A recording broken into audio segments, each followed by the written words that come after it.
ऐसे में शुरुआत से ही आप प्लानिंग करोगे तो काफी सारे टैक्सेस आप बचा सकते हो। उसमें पहले 1 लाख रुपए तक आपको कोई भी टैक्स नहीं लगेगा, तो उस लॉस को आप अगले 8 साल तक के किसी भी फाइनेंशियल ईयर के प्रॉफिट में से माइनस कर सकते हो। लॉस मेकिंग डील 1 साल से पहले बेचो, प्रॉफिट मेकिंग डील 1 साल के बाद बेचो।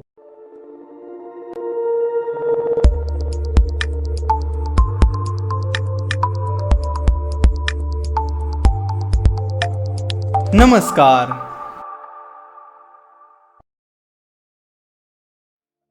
क्या आपको पता है कि आप बहुत सारा टैक्स बचा सकते हो इन्वेस्टमेंट नॉलेज और टेक्निक्स की मदद से? इसी के बारे में आज हम इस वीडियो में बात करने वाले हैं। नमस्कार, मैं प्रसाद आपका आज के इस वीडियो में स्वागत करता हूँ। अगर आपने अभी तक चैनल को सब्सक्राइब नहीं किया है तो जरूर कन्वे को सब्सक्राइब करके बेल आइकन पर भी क्लिक कीजिए ताकि आपको हमारे सारे investment related videos time to time मिलते रहे। ये सारी चीजें समझना इसलिए बहुत ज्यादा जरूरी है क्योंकि फाइनेंशियल ईयर अभी अभी शुरू हुआ है। ऐसे में शुरुआत से ही आप प्लानिंग करोगे तो काफी सारे टैक्सेस आप बचा सकते हो। तो चलिए आगे बढ़ते हैं। तो बात करते हैं पहले तरीके के बारे में। ये तरीका एसटीसीजी यानी short term capital gain tax और LTCG that is long term capital gain tax से जुड़ा है। पहले समझ लेते कि एसटीसीजी और एलटीसीजी होते क्या है। अगर आप कोई शेयर खरीदते हो और उसे 1 साल से पहले बेचते हो तो ऐसे में उस इन्वेस्टमेंट पर जो भी आपको प्रॉफिट होता है उस पर आपको एसटीसीजी यानी short term capital gain tax लगता है, जो कि है फ्लैट 15%। वही अगर आप किसी कंपनी में इन्वेस्ट करते हो और उस इन्वेस्टमेंट को आप 1 साल से ज्यादा टाइम पीरियड के लिए होल्ड करते हो और आपको उस इन्वेस्टमेंट पर अगर प्रॉफिट होता है तो उस पर आपको पे करना होगा LTCG tax that is long term capital gain tax. तो किसी पर्टिकुलर फाइनेंशियल ईयर में 1 साल से ज्यादा टाइम पीरियड के लिए आपकी जो भी इन्वेस्टमेंट रही है उस पर जो भी आपको प्रॉफिट मिलता है उसमें पहले 1 लाख रुपए तक आपको कोई भी टैक्स नहीं लगेगा और उसके बाद यानी 1 लाख रुपए से ऊपर की जो अमाउंट रहेगी उस पर आपको लगेगा फ्लैट 10% टैक्स। यानी फॉर एग्जांपल अगर आप किसी इन्वेस्टमेंट को 1 साल से ज्यादा टाइम पीरियड के लिए होल्ड करते हो और उस पर आपको 1 लाख रुपए तक का प्रॉफिट होता है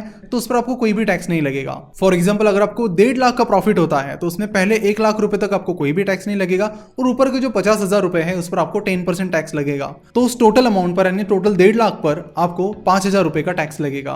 अब एक इंटरेस्टिंग बात यह है कि यहाँ पर लोग टैक्स फाइलिंग के टाइम और टैक्स कैलकुलेशन के टाइम बहुत सारी गलतियां करते हैं। जनरली लोग क्या करते हैं कि चाहे वो short term capital gain tax हो या फिर long term capital gain tax हो, वो क्या करते हैं कि पूरे जितने भी अपने प्रॉफिट्स हैं उनको ऐड करते हैं और फिर उन पर short term capital gain tax या फिर long term capital gain tax जो भी उनको लग रहा है वो पे करते हैं। लेकिन ये सही तरीका नहीं है। जब भी आप अपना टोटल नेट प्रॉफिट निकाल रहे हो तो नेट प्रॉफिट ऐसा नहीं कि जो भी प्रॉफिटेबल ट्रेड्स है आपके उनको ऐड करके आप नेट प्रॉफिट निकाल रहे हो, ऐसे कैलकुलेट नहीं होता है। पहले आपको सारे अपने प्रॉफिट्स निकालने होते हैं कि आपको उस पर्टिकुलर ईयर में कितना कितना प्रॉफिट हुआ है। उन प्रॉफिट्स में से आपको जितने जितने लॉसेस हुए वो माइनस करने होते हैं। तो ये जो प्रॉफिट में से लॉसेस माइनस करने की जो स्टेप है इसे कई सारे लोग भूल जाते हैं और ऐसे में उनकी टैक्स लायबिलिटी बढ़ जाती है। तो ये गलती आप बिल्कुल भी मत कीजिए, इससे आपकी टैक्स लायबिलिटी काफी कम हो जाएगी। अब ऐसा भी होता है कि कई बार इन्वेस्टमेंट पर किसी फाइनेंशियल ईयर में हमें लॉसेस हो जाते हैं और फिर उसके अगले साल या उसके बाद के साल में हमें प्रॉफिट हो जाता है, तो उस लॉस को भी आप सही से यूटिलाइज कर सकते हो। जैसे कि फॉर एग्जांपल आपको इस फाइनेंशियल ईयर में लॉस हो जाता है और अगले फाइनेंशियल ईयर में नेट प्रॉफिट हो जाता है, तो इस साल के लॉसेस को आप अगले साल के प्रॉफिट में से भी माइनस कर सकते हो। बस उसके लिए जरूरी है कि अगर आपको लॉसेस भी है तब भी आप इनकम टैक्स फाइल करें। बट उसके लिए जरूरी ये है कि अगर आपको लॉसेस भी होते हैं तो उस साल भी आपको आईटी रिटर्न फाइल करना होगा, तभी ये चीज वैलिड होगी। अब एक और इंपॉर्टेंट चीज आपको बताता हूं कि जो भी लॉन्ग टर्म कैपिटल लॉसेस आपको होते हैं उन्हें आप अगले साल के लॉन्ग टर्म कैपिटल गेन से ही माइनस कर सकते हो। वही बात रही शॉर्ट टर्म कैपिटल गेन की, तो अगर आपको किसी फाइनेंशियल ईयर में शॉर्ट टर्म कैपिटल लॉस हो जाता है तो उसे आप अगले साल के शॉर्ट टर्म कैपिटल गेन या फिर लॉन्ग टर्म कैपिटल गेन में से भी माइनस कर सकते हो।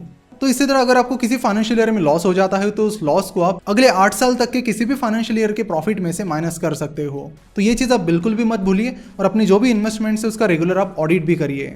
अब बढ़ते हैं अगले तरीके की ओर। ये तरीका भी बड़ा इंटरेस्टिंग है।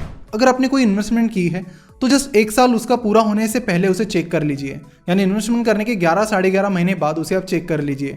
अगर आप ऐसा सोच रहे हो या प्लान कर रहे हो कि उस शेयर को आपको शॉर्ट टर्म में ही कभी बेचना है तो कोशिश कीजिए कि उसमें से जो भी लॉस मेकिंग इन्वेस्टमेंट्स या लॉस मेकिंग शेयर्स हैं उन्हें 1 साल पूरा होने से थोड़ा पहले आप बेच दीजिए और जो प्रॉफिट मेकिंग एग्जिट्स आपको लेनी है वो 1 साल पूरा होने के जस्ट बाद आप ले सकते हो। ये उन्हीं स्टॉक्स में आपको करना है जिन्हें आप 11 साढ़े 11 महीने के बाद चेक करने के बाद आपको लगता है कि उन्हें आपको बेच देना चाहिए।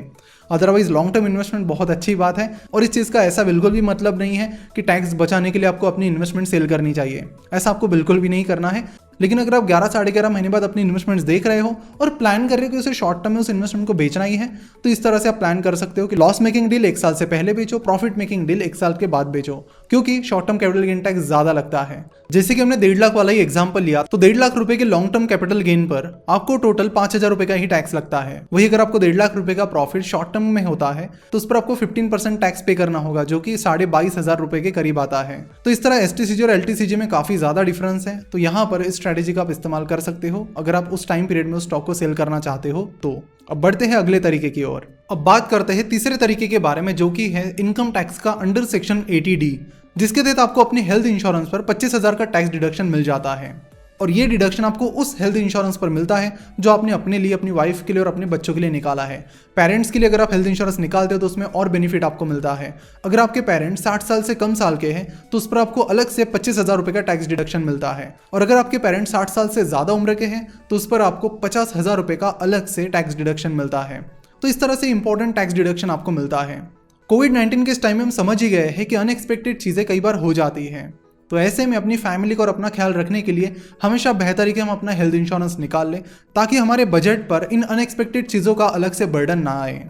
जहां तक बात रही हेल्थ इंश्योरेंस को खरीदने की, तो यहाँ पर आपको नावी हेल्थ इंश्योरेंस हेल्प कर सकते हैं, जिन्होंने आज के इस वीडियो को पावर किया है। नावी हेल्थ इंश्योरेंस का ऐसा क्लेम है कि वो 20 मिनट के अंदर कैशलेस क्लेम्स करते हैं। किसी भी इंश्योरेंस पॉलिसी में एक चीज आपको जरूर चेक करनी चाहिए और वो है उसका क्लेम सेटलमेंट रेशियो, जिससे हमें ये पता चलता है कि लोग कितने आसानी से अपने कवरेज को क्लेम कर पा रहे हैं। और यहाँ पर नावी हेल्थ इंश्योरेंस का क्लेम सेटलमेंट रेशियो 97% है। इस कंपनी को फ्लिपकार्ट के को फाउंडर मिस्टर सचिन बंसल ने शुरू किया है और इस ऐप में आपको 2 लाख रुपए से लेकर 1 करोड़ तक का हेल्थ कवर अफोर्डेबल प्राइस में मिल जाता है। और इंपॉर्टेंट बात यह है कि 2 मिनट के अंदर आप हेल्थ इंश्योरेंस खरीदने की पूरी प्रोसेस कंप्लीट कर सकते हो। नावी हेल्थ इंश्योरेंस का 400 से ज्यादा सिटीज और टाउन्स में 10,000 से ज्यादा कैशलेस हॉस्पिटल्स के साथ टाई अप है। आप इस ऐप में जाकर उनका नियरेस्ट हॉस्पिटल नेटवर्क चेक कर सकते हो। नीचे डिस्क्रिप्शन में दी गई लिंक पर क्लिक करके जरूर ये ऐप चेकआउट कीजिए।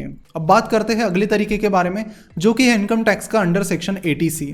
तो यहाँ पर आप 1.5 लाख तक की अमाउंट पर टैक्स डिडक्शन पा सकते हो। कैसे? तो चलो उसे भी समझते हैं। अगर आपकी एनुअल इनकम 5 लाख रुपए से कम है तो आपको टैक्स में रिबेट मिलता है और कोई भी इनकम टैक्स नहीं लगता है। लेकिन अगर आपकी इनकम 5 लाख रुपए से ज्यादा होती है तो आपको फिर टैक्सेस लगना शुरू हो जाते हैं। तो उन टैक्सेस को बचाने के लिए कई सारे तरीके हैं जिनसे आप लीगली टैक्स बचा सकते हो। और उनमें से एक ये तरीका है जिसमें आप 1.5 लाख रुपए तक की amount ELSS that is equity link saving scheme में इन्वेस्ट कर सकते हो और उस अमाउंट पर टैक्स डिडक्शन पा सकते हो। यानी फॉर एग्जांपल आपकी इनकम 6 लाख रुपए के करीब है तो आप 5 लाख रुपए से जो भी ज्यादा अमाउंट है उसे ELSS में इन्वेस्ट कर सकते हो, जिसके चलते आपको उस अमाउंट पर टैक्स डिडक्शन मिल जाएगा और आपका टैक्स बच जाएगा।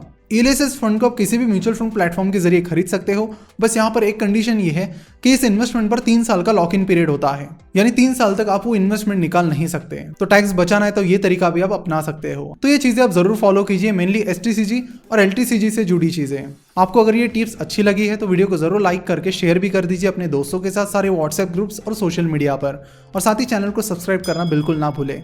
वीडियो कैसा लगा नीचे कमेंट करके जरूर बताएं। जल्दी मिलते हैं। Thank you.